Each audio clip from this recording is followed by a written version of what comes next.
hi. Did you miss me? It's been like what, 35 seconds? I'm kind of in the mood, so I figured I'd kind of jump on and do another quickish live stream. Um, I just finished a nice small 2 hour conversation with Dr. Monkeybot, which you can check over on his channel. I'll make sure that I actually put the link in the description this time instead of always saying that I'm going to. For real, put the link in the description. It was really, really great. Encourage you all to go over there and check it out. We talked about everything from kind of manga to heavy metal to Timothy Truman to new comics to everything. You know what I mean? Mainstream, underground distribution, all sorts of things. Really, really great. It's encouraging to see some people jumping back to making videos. Gore Vidal has made a couple of videos. John DaCosta put out a video today. This is the second one from Adam that's done a live video.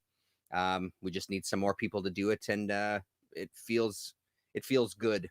So there was just a couple of books that I didn't get a chance to talk about, which is fine. I just wanted to, because they're kind of on my mind, I wanted to have a brief kind of discussion about them. The ones that I had spoken about during that live stream, which I'll leave you to go back and see for yourself. Subterra and Alvar Mayer were two books that I kind of briefly talked about in that live stream. Four Winds Publishing, which is Timothy Truman and Charles Dixon, aka Chuck Dixon. Distributed through Eclipse Comics, and it was their kind of attempt to get some European artists and stories to a North American audience, rather. Short-lived. There was big, even in the Alvar Mayer, they're talking about how long the series went for, and they were going to actually try to publish all of the stuff, but it just never actually occurred, as what happened with a lot of these smaller publishers. Things just didn't pan out. The sales weren't there. The companies tanked. The other thing I briefly talked about in there was Goodbye and Other Stories by Yoshihiro Tatsumi. There was a couple of collections. I believe it was Dark Horse that put them out, two hardcover collections of these stories. So this kind of has half a dozen, 6 or 8 short stories. And just really struck me. The subject matter isn't the most uplifting, but it is kind of an honest look. I think it seems to be more of an honest look at just kind of the common man, you know what I mean, and kind of everyday occurrences, stuff that kind of just average people, unexceptional to some degree, are just experiencing through their lives. Some particularly grim subject matter, especially with one of the stories. One of the stories that really stood out to me, though, was the one that's on the front cover here, and it's called Just Passing Through. You can see it here. About a woman who has up and left her husband 2 years previously, and then one day she just comes back into his life and sees that he never moved on at all. He actually never changed the calendar. He didn't change any of the settings. Where she ate breakfast that morning, it was still set up. Everything was kind of still in its place, which I thought was a phenomenal premise for a much longer story. And she just kind of can't deal with that and ends up kind of leaving again. But it's just these really nice bite-sized chunks of story that I thought worked incredibly well. Another one that I read this week, Jeremy Brood, kind of continuing on my Richard Corbin kick. There hasn't been a lot of videos to do with Corbin. It's not that I'm not reading him. It's just that, my reading and my video time are changing, as I'm sure everybody's days are changing here. But I thoroughly enjoyed this story. It almost feels like the heavy metal movie took pieces from Den and took pieces from this story. This couple that's kind of traveling deep into space gets a call to go to this planet. They get there, and he's seen as the savior that these people have been waiting for, this kind of religious symbol that's going to kind of save their society and save their planet, and just kind of jumps off from there. But I mean, as with everything Corbin, the style is amazing. Stuff like this 2-page spread, somewhere in there. There we go. Really, really beautiful stuff. The guy, again, it's one of those guys. I think I've said it before, like an Ennio Morricone. The older I get, the more I appreciate their very distinctive voice, and kind of see their influence in a lot of other areas. So that was a really great one. Another one, this was another Catalan communications book, Tex Arcana, John Finley. Something else that was kind of serialized in Heavy Metal magazine and then collected in this work as well. This is some of the most detailed, incredible art I think I've ever seen. Um, just absolutely stunning. Uh, Sort of a Western tale, but in this Western town, there are vampires that have been discovered. This one basic vampire, this one kind of head vampire rather, who is going to try to now infect the town itself. So they go and seek the help of this character Tex Arcana, who actually isn't much of a hero at all. His sidekick, this woman that you see there in the bottom, she's the one who actually has the kind of mystical power uh, to help this town. But I mean, look at a panel like this here.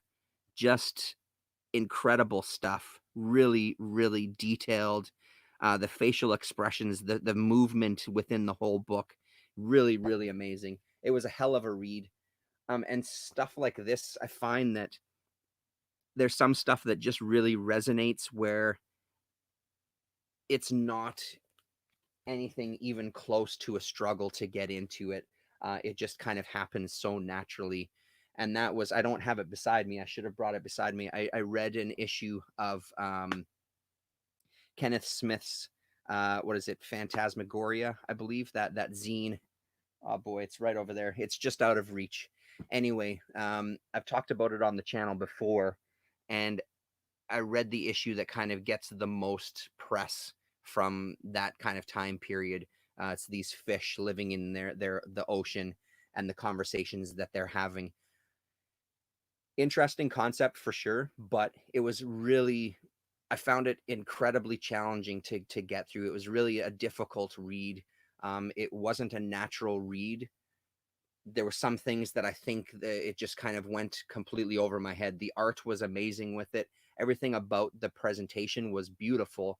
Just something about the writing that maybe it just wasn't working for me at the time. Hey, look at that, Damien. How you doing, man? Um, yes, I agree with you. That is the way black and white art should look. Tex Arcana was what I was looking at there. But I found it really difficult to get into his writing. Even after I was finished the story, the ideas presented in the story I thought were interesting.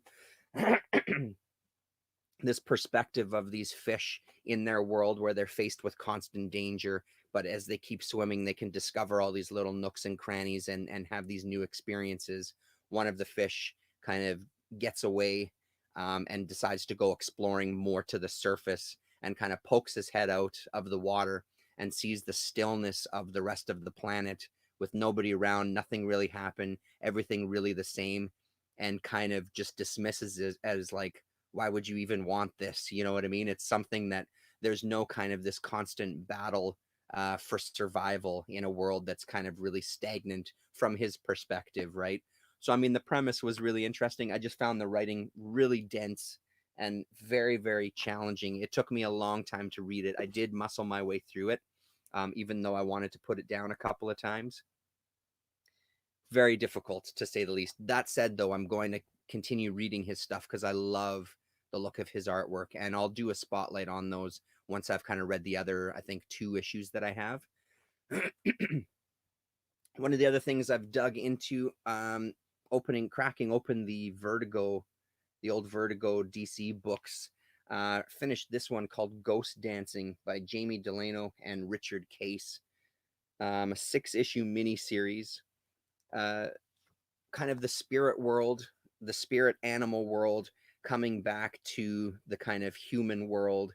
Um, Again, that the premise kind of being that humans have lost their way, so these spirit animal guides are kind of show us the direction, show us the path that we need to be on. Um, One thing I can say about Vertigo books is, boy oh boy, do Vertigo books definitely have a moment in time for me. When I read them, I haven't stopped reading Vertigo books, and sometimes it's a bit of a bad thing. I found that kind of it left a bit of a bad taste in my mouth with this specific title. Um, it wasn't that it wasn't bad. I don't know. It wasn't great though. I wasn't super impressed with it, but the the feel of just looking through something like this and bringing me immediately back in time to where I was reading a lot of Vertigo books. And Vertigo was kind of the big title, especially for me as a reader, that kind of helped me transition a little more into mainstream comics, because Vertigo was really had their feet firmly planted in the alternative comics world that I was kind of growing up in. Um, there's always more Vertigo books. That's exactly the thing that I'm thinking as well, Damien, that there's always, even when I go digging in the bins, I'll always come across a Vertigo title that maybe was a 4-issue miniseries that I've never heard of before. I keep looking at the wrong camera there. The artist is Richard Case, Damien. There's the credits page there. Jamie Delano, Richard Case. What is that? Danny Voza or Yoza? Todd Klein, letterer. And what are we looking at here for year? We're looking at 1995 for this one. So an interesting read. I don't think it's one of those that I would rush back to read again. The ending was, as you might imagine, there was no real surprises in it. There was a couple of parts where it got a little bit sort of preachy. This whole premise of kind of humanity losing its way, and then these spirits are going to kind of, and maybe that's just my reaction to things that are a little more kind of religious themed, possibly. But it didn't quite work for me. And kind of what started out the whole weeks ago at this point, where I decided that I wanted to read Scout again, was deciding. Oh, I'll show you that one in a second there, Damien. Was deciding to read Dragon Chang again and kind of get back into Tim Truman. It's one that the kayfabe guys talk about quite often, and it's one that I've had and read when I got it years ago. Decided to give it another read. I mean, as you would expect, it's incredible. I really, really liked it a lot. And the thing that works for me with Truman stuff is, I think, the fact that he came from all of these gaming backgrounds and did kind of these magazine games that I've played. Um, he really creates a very rich world. It feels like before he even writes any sort of story, I don't know this to be a fact, this is just my impression of it. It feels like he sits down and really does a thorough Bible of what the world is going to be like, maybe even draws maps. It really feels like a perspective from a gamer, that this would be a world that you could do an RPG, like a role playing game in. Something that I did read about this, I think it was at the back of the book actually, where he talks that this is supposed to take place in the same world that the Scout series takes place in. And that really solidified it with me that, well, I need to reread Scout. I'm almost done the first series. I think I'm issue 20 or something like that. So I'm reaching the end of the first volume of Scout. And absolutely, I'm enjoying it. There's some really, really incredible stuff. And again, I think the biggest thing that appeals to me with it is that world building. John Finley is Tex Arcana here, Damien. I'll show you a couple more pages. I don't know what else he's done. I haven't looked any deeper yet. Uh, but it's a hell of a read. It's a bizarre little story.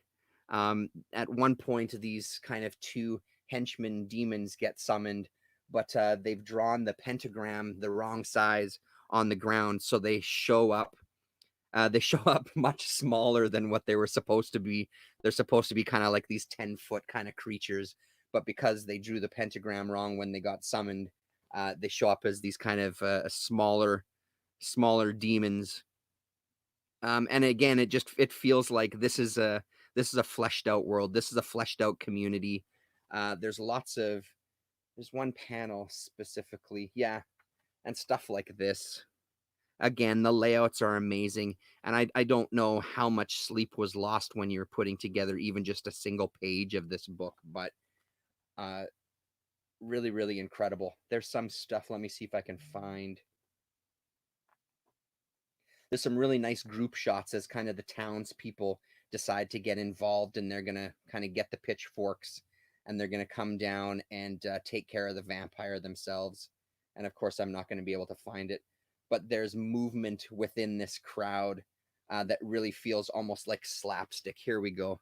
They're gonna go check on someone upstairs.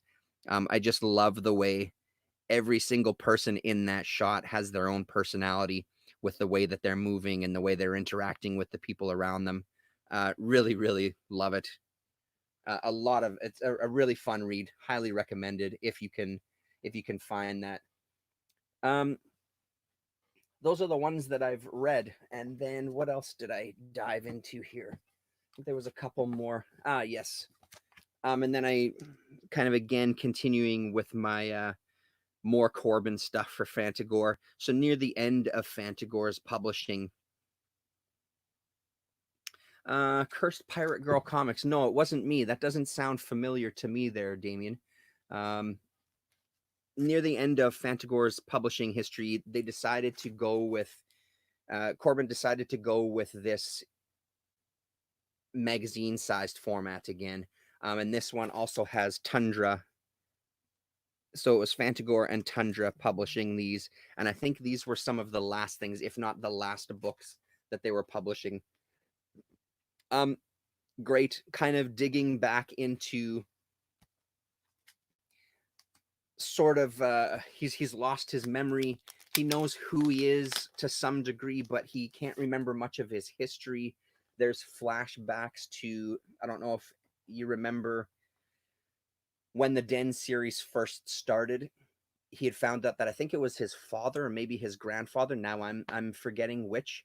Had made it into this kind of fantasy world, and he was kind of the next generation that was going to be this Den hero. So there's a little bit of flashbacks to when he's kind of filling in gaps from his life. He's unsure if it's his life that he's remembering or if it's his predecessor's life that he's remembering. So kind of leaves us off right back, jumps right back into the world of Den that we've come to love. Big breasted and big dick people. Back to, because that was a thing earlier on with the Fantagor stuff. He was censoring a lot of his stuff, and a little throwback to an earlier character, an earlier cover, which I might actually have beside me. There was a little bit of an uproar from people when there was a bit of an uproar from people when he was censoring his own work. They thought it was a bit of a cop out. He was doing it because he was trying to get in touch with a different audience. He was trying to make his work resonate a little more with a different audience and kind of try to get some mainstream, there we go, sort of a throwback to Grim Wit.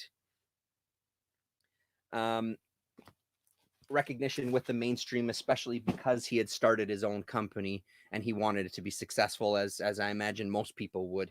But the uproar was something in the letters column from people that were fans of Corbin throughout his history. So this one, I guess he went full on since this is almost the end, why don't we just go for it? Let's see. Equal time on nudity there, Damien, or equal time on who's naked in the books. Yeah, the one thing that I had planned, and I'm not ready to jump into it now, but I'd pulled out pretty much all of the underground comics that have either that feature Corbin within them, or where he's maybe just done kind of a page or a pinup. Yes, on nudity. Yeah, absolutely. Some of these he's just done a single page. I think one like this, I think he just did a pinup on the inside front cover, for example. It is a video, and it's interesting that it's good that you're here, Damien, because you're one of the people that kind of put this on my mind. The idea that there hasn't really been too much in the way of collections of Corbin's underground comics work. And when I started digging into Corbin myself and reading everything that he's been published in, realized that I've actually got a lot of the underground stuff. So it was going to be a plan for the channel to flip through Corbin's work in the underground press, Fever Dreams. So maybe we'll do this at some point in the near future. So then Grim Wit again, which I showed there. And then there was this series Hot Stuff as well, where he had some work in there. Some really, really nice stuff. And all of these books have, here we go. Here's another version of that that dinosaur there on the cover of Hot Stuff. Hot Stuff number 5. What else do we have here? Some stuff from Skull. Some work that he did. Yeah, there would totally be a healthy market for it. Some slow death, especially for a guy like Corbin, who still is out there. He's still a name that you see, which is also super, it's just really impressive, the longevity of some of these guys' careers, especially a guy like Corbin, who I was saying the same thing in Dr. Monkeybot's video earlier, this idea that these creators were kind of carving their own path. So because nobody else was publishing him, he went to the underground comics.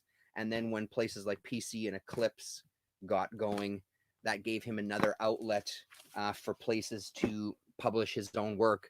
And then seeing the success and the failures of some of those companies, he decides to start his own company.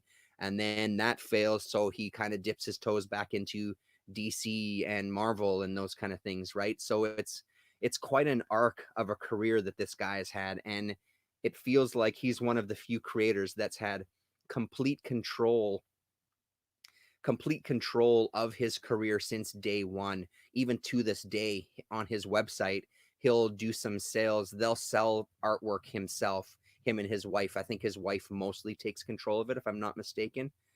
I don't know if there's more Corbin in Winnipeg than down there. It's a lot of these undergrounds, Damien, I've bought off of eBay, and it's not that I've specifically looked for Corbin. It's just that I guess I didn't fully realize how many underground comics he had appeared in. I know that he was big in them for a while. So it just was kind of by chance. I never really went out to collect Corbin stuff. It's as I've kind of progressed through my reading, coming to appreciate things that I didn't fully appreciate at a time, digging in and realizing, like, holy shit, I've actually got a lot of his stuff, and it wasn't intentional.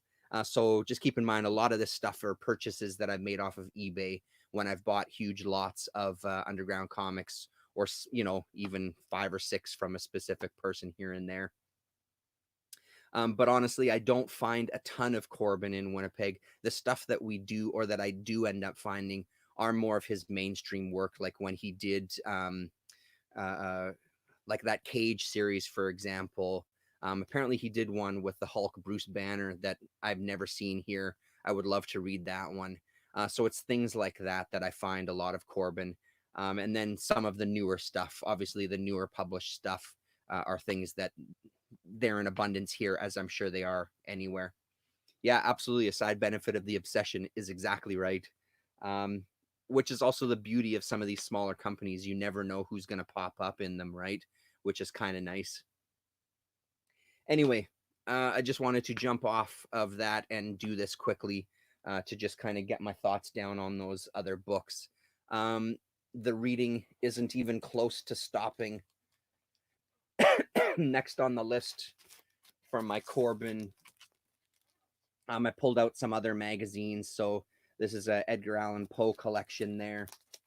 I've got a few of these Comics International that I'm looking to dive into as well, that are all Corbin. Three of those. I think I only have the three of them.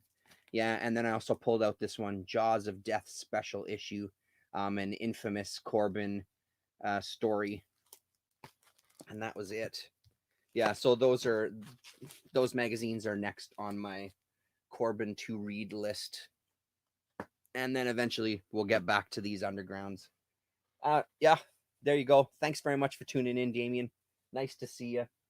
Oh, there's another good one. Up from the Deep. Actually, let's pop this one open, because this one I think was some of his first color work in underground comics, if I'm not mistaken. Yes, it was. So a lot of the undergrounds, obviously, full on black and white, and some of them started experimenting with an insert in the middle. Oh no, here he is black and white as well too. I thought he was also in the color section in here. Let's see if I'm proven right or wrong. So Jackson, maybe it wasn't this one. Oh no, here we go. And then we get some really incredible color work here right in the middle. So on this side here, we see the start of the Corbin story. The one on this side is Jack Jackson.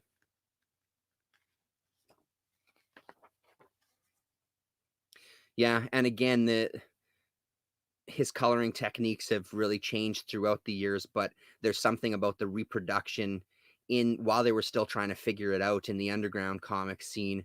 I think the color in this looks absolutely beautiful. It's really, really incredible looking stuff. The story is good too. I wouldn't say it's kind of, Corbin stuff can be hit or miss. Um, there's some good premises and some good things that he's playing around with, but for me, the visuals are really the big driving force. It was honestly a bit of a surprise to me how much I enjoyed Den. I thought that I would like it well enough, but I actually like it a hell of a lot. I think it's a pretty impressive world, and it's pretty impressive stories throughout. So that was kind of a nice side effect of figuring I was just going to get into it and get a kick out of the art. And then there we go. There's the last page of it there. Hopefully that's coming through. But yeah, so this is pardon me, Up from the Deep. And again, there's those same characters. So from Ripoff Press, same characters, the Corbin characters on the front cover there. And I think a Jackson piece on the back. I don't see a name signed, which is unusual, usually is, but there's the back cover there. So yeah, that's a damn good one. Okay. Second printing is what it says on the back in my note taking on my underground comics there. Thanks a lot for tuning in, Damien. And like I said at the beginning, I'll make sure that I put the link for Dr. Monkeybot's channel. Go and check it out. Anybody watching this after the fact, to kind of check out a really great chat with a really great guy, and a chat room that was filled with amazing people. So we're hoping to kind of keep these hangouts and conversations going over the next few weeks. Try to do maybe a Friday type of thing, a Friday type of hangout for a little while, if everybody's internets will hold up. Thanks very much for tuning in. Yeah, we'll talk to you soon. Later. Thanks, D.